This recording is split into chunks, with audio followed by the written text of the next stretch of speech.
নমস্কার, তোমাদের রান্নাঘরে সবাইকে নতুন একটা রেসিপিতে স্বাগত জানাই। আজ আপনাদের জন্য নিয়ে এলাম সরু চাকলি পিঠের রেসিপি। এই পিঠে যেমন শীতকালে ভালো লাগে, ঠিক তেমনি বর্ষাকালেও কিন্তু বেশ ভালো লাগে। তো সেই জন্য শেয়ার করতে এলাম। আর এই পিঠে বানাতে গিয়ে বেশিরভাগ মানুষের যেটা সমস্যা হয়, হয় পিঠে পাতলা হয় না, নয়তো শক্ত হয়ে যায়। তো কিভাবে বানালে পিঠে দেখুন একেবারে পাতলা, নরম, তুলতুলে, সেই সঙ্গে এতটুকু চিটচিটে ভাব নেই, কেউ কারোর সঙ্গে লেগে যায়নি, এতটাই সুন্দর তৈরি হয়েছে এই পিঠেগুলো। তো আপনি যদি একেবারে পারফেক্টভাবে সরু চাকলি পিঠে বানানো শিখতে চান, তাহলে অবশ্যই পুরো ভিডিওটা স্কিপ না করে দেখবেন। আর যারা জানেন তারা তো নিশ্চয়ই দেখছেন না, ভিডিওতে আসেননি। তো চলুন শুরু করা যাক আজকের রেসিপি। প্রথমে একটা বড় বাটি নিয়েছি, এর মধ্যে আমি নিয়েছি একটা 250 ml কাপের হাফ কাপের কাছাকাছি গোবিন্দভোগ চাল, মানে পায়েসের যে চাল ব্যবহার করি সেই চাল। এতে করে পিঠের স্বাদ কিন্তু বেশ ভালো হবে। আর ওই একই কাপের পুরো 1 কাপ যে চালের আপনি ভাত খান, মানে সেদ্ধ চাল, সেই চাল নিয়ে নিতে হবে। এরপর 2 থেকে 3 টেবিল চামচ বিউলির ডাল দিয়ে দিচ্ছি। এই ডালটা অল্প দিলে যেমন টেস্ট বাড়বে, সেই সঙ্গে বেশি দিলে কিন্তু খেতে খারাপ লাগবে। পরিমাণটা কিন্তু ঠিক রাখবেন। এবার এই ডাল চালের মধ্যে যে নোংরা বা পাউডারগুলো থাকে, তো সেগুলো পরিষ্কার করে ধুয়ে নিতে হবে। জলটা কতটা ঘোলাটে আমি আপনাদের দেখাচ্ছি, দেখুন। এটা পুরোপুরি স্বচ্ছ হয়ে যাওয়া পর্যন্ত আপনাকে কিন্তু ধুয়ে নিতে হবে, একদম পরিষ্কার করে ধুয়ে নিতে হবে। ডালের খোসা বা চাল থেকে যে ধানের খোসা, সেগুলো যেন না থাকে দেখবেন। তো পরিষ্কার করে একেবারে ধুয়ে নেওয়ার পরে দেখুন ঠিক এই রকম দেখতে হয়েছে জলটা। অল্প জলের মধ্যে রয়েছে। এবার আমি আরও বেশ কিছুটা জল এখানে দিয়ে দিচ্ছি। এই জলের পরিমাণটা কম বেশি হলে অসুবিধে নেই। এখানে যে জলটা দিয়েছি সেটা কিন্তু গরম জল। গরম জল দিলে কি হবে, চাল ডাল তাড়াতাড়ি ভিজে যাবে। আপনি ঠান্ডা জলেও ভেজাতে পারেন, সেক্ষেত্রে আপনাকে সময় দিতে হবে 6 থেকে 7 ঘন্টা। তো এখানে আমি জলটা যেরকম গরম দিয়েছি, তাতে করে আমি আপনাদের দেখিয়ে দিচ্ছি, আঙুলটা দেওয়ার সঙ্গে সঙ্গে গরমটা লাগবে, সঙ্গে সঙ্গে তুলে নিতে হবে, এইরকম একটা গরম। এটা মোটামুটি ঘন্টা 2 যদি এইভাবে রেখে দেওয়া যায়, তাহলে কিন্তু পিঠে তৈরি করার মতো চাল কিন্তু ভিজে যাবে। আর ঠান্ডা জলে হলে যেটা বললাম 6 থেকে 7 ঘন্টা ভিজিয়ে রাখবেন। তো আমি ঘন্টা 2 পরে আপনাদের দেখাচ্ছি। দেখুন চাল ডাল এখন অনেকটা ফুলে গেছে, দেখতে পাচ্ছেন।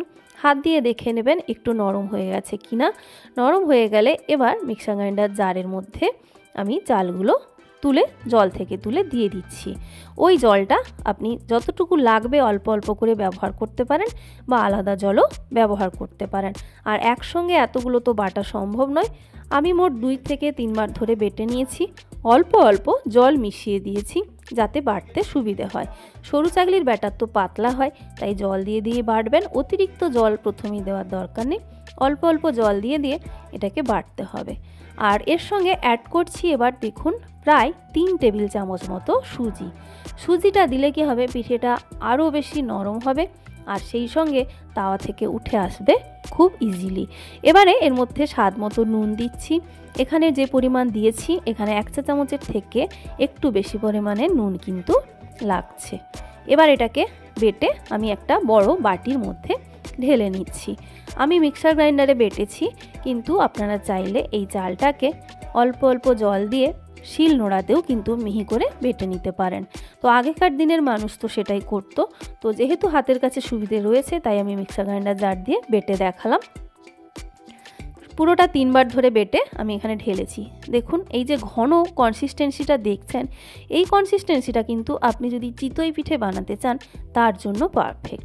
তো এত ঘন যদি রাখেন, তাহলে সরু চাকলি কিন্তু পাতলা হবে না। তো আমি তাই জল মেশাবো। মিক্সার গ্রাইন্ডারের জারটা ধুয়ে জল দিচ্ছি। এখানে মোটামুটি 5 থেকে 6 কাপ, যে কাপের মাপে চাল ডাল নিয়েছি, মিনিমাম জল লাগবে 5 থেকে 6 কাপ। একটু বেশি হলেও কিন্তু কোনো অসুবিধে নেই। ব্যাটার যত পাতলা করবেন, পিঠে তত পাতলা হবে। দেখতেই পাচ্ছেন এখানে যে হাতাটা নিয়েছি, তাতে কিন্তু একেবারেই কিন্তু লেগে থাকছে না, বা একদম পরিষ্কার লাগছে। দেখুন হাতাটা এইরকম কনসিস্টেন্সি কিন্তু নিয়ে আসতে হবে, মানে ঘন একটা গরুর দুধ যেরকম হয়, মানে ঠিক সেই রকম এবার এর মধ্যে দিয়ে দিলাম 2 চা চামচ মতো চিনি। চিনিটা দিলে কি হবে, টেস্টটা আরও ভালো পাবেন, তবে অতিরিক্ত কিন্তু দেওয়া যাবে না। এবারে চিনিটা গলে যাওয়া পর্যন্ত ভালো করে একটু ফেটিয়ে নেব। এই চিনিটাকে আপনি চাইলে যখন চাল ডাল বেটেছিলাম সেই সময়ও অ্যাড করতে পারেন, তাহলে কি হবে, চিনিটা আর আলাদা করে গোলার ঝামেলা থাকছে না। দেখে নিন ফাইনাল কনসিস্টেন্সি এর ঠিক কীরকম এলো। ঠিক এইরকম একটা কনসিস্টেন্সি আপনাকে নিয়ে আসতে হবে। এবার গ্যাসে একটা তাওয়া বসাবো। তো তাওয়াটা এখানে একটু আমি আপনাদের বলে দিই, ননস্টিক হলেই কিন্তু সরু চাকলি অনেক বেশি সুবিধে হয় বানানোর। হাই ফ্লেমে রেখে তাওয়াটাকে ভালো করে গরম করতে হবে। ননস্টিক একেবারেই হেলদি নয় জানি, কিন্তু পিঠেটা বানাতে সুবিধে হয়। এবার একটা নিয়ে নেব স্ট্রেনার, যে স্টিম করার যে বাসনগুলো হয় সেই বাসনগুলো কিন্তু এখানে একটা লাগবে। তো কি কাজে লাগবে সেটা অবশ্যই আপনারা দেখতে পাবেন একটু পরে। এবার এই যেটা বলছিলাম যে ননস্টিক না হয়ে আপনার বাড়িতে যদি লোহার পুরানো তাওয়া থাকে সেটা দিয়েও পিঠে তৈরি করা যায়। এবার একটা বাটিতে অল্প একটু তেল জলের সঙ্গে মিশিয়ে এরকম গুলিয়ে নিচ্ছি। আর একটা বেগুনের অর্ধেক আমি কেটে নিয়েছি। ঠিক এই পদ্ধতিতে আমি ছোট থেকে আমার মাকে সরু চাকলি পিঠে বানাতে দেখেছি, আজকে সেটাই ফলো করছি। তাওয়াটাকে হাই ফ্লেমে রেখে ভালো করে গরম করে নেবেন। দেখুন ভালো করে গরম না হলে এরকম ধোঁয়াটা উঠবে না। তো গরম হয়ে গেছে তাওয়াটা, এবার এই বেগুনটা দিয়ে তেল জলটা বুলিয়ে নিলাম। প্রথমে 2-3 বার বুলিয়ে নিচ্ছি, তারপরে ফ্লেমটাকে কিন্তু আপনাকে মিডিয়াম লোয়ের মাঝামাঝি করে নিতে হবে। প্রথমে হাই ফ্লেমে রেখে গরম করলাম, তারপরে মিডিয়াম হাইয়ে রেখে ব্যাটারটা দিচ্ছি। ব্যাটারটাকে এরকম হ্যান্ডেলটা ধরে ছড়িয়ে দিতে হবে। আর হচ্ছে প্রথম 1-2টো পিঠে কিন্তু তৈরি করতে সমস্যা হতে পারে, সেটা আপনি যতই ননস্টিকে বানান না কেন। তো আমি আপনাদের কিন্তু প্রথমে কি কি অসুবিধে হয়েছে সেটা দেখাবো বলে প্রথম পিঠেটাই কিন্তু আপনাদের ভেজে দেখাচ্ছি। ওপর দিকটা পুরো ড্রাই হওয়া পর্যন্ত অপেক্ষা করবেন, ফ্লেম কোনোভাবেই বাড়াবেন না, লো থেকে মিডিয়াম ফ্লেমটাকে রেখেই অপেক্ষা করবেন।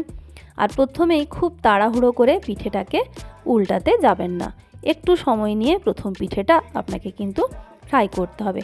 এরকম খুন্তি দিয়ে দেখবেন যে সহজে উঠছে কিনা সাইড থেকে। দেখুন যখন উঠছে না তখন একটু অপেক্ষা করে যাবেন। এতে করে একটা জিনিস হতে পারে, প্রথম পিঠেটার উল্টো দিকটা একটু লালচে ভাব চলে আসতে পারে, মানে বেশিক্ষণ যেহেতু নিচের দিকটা তাপ পেয়ে যাচ্ছে একটু লালচে হয়ে যেতে পারে। কিন্তু 1-2টো পিঠে যদি ধৈর্য ধরে ফ্রাই করেন তারপর থেকে দেখবেন একটা পিঠেও আর কিন্তু অসুবিধে হচ্ছে না। তবে জোর করে তুলতে গেলে তাওয়ায় লেগে যাবে, তাওয়াটা আবার পরিষ্কার করতে হবে, পিঠেটা নষ্ট হবে। কিন্তু একটু ধৈর্য ধরে করলে পিঠেটা নষ্ট হবে না। দেখুন যেখানে উঠছে না সেখানটায় জোর করে তুলবেন না, যে দিক থেকে দেখবেন সহজে উঠছে পিঠেটা সেখান থেকে আস্তে আস্তে এইরকমভাবে ঠিক যেভাবে আমি তুলছি সেইভাবে তোলার চেষ্টা করবেন।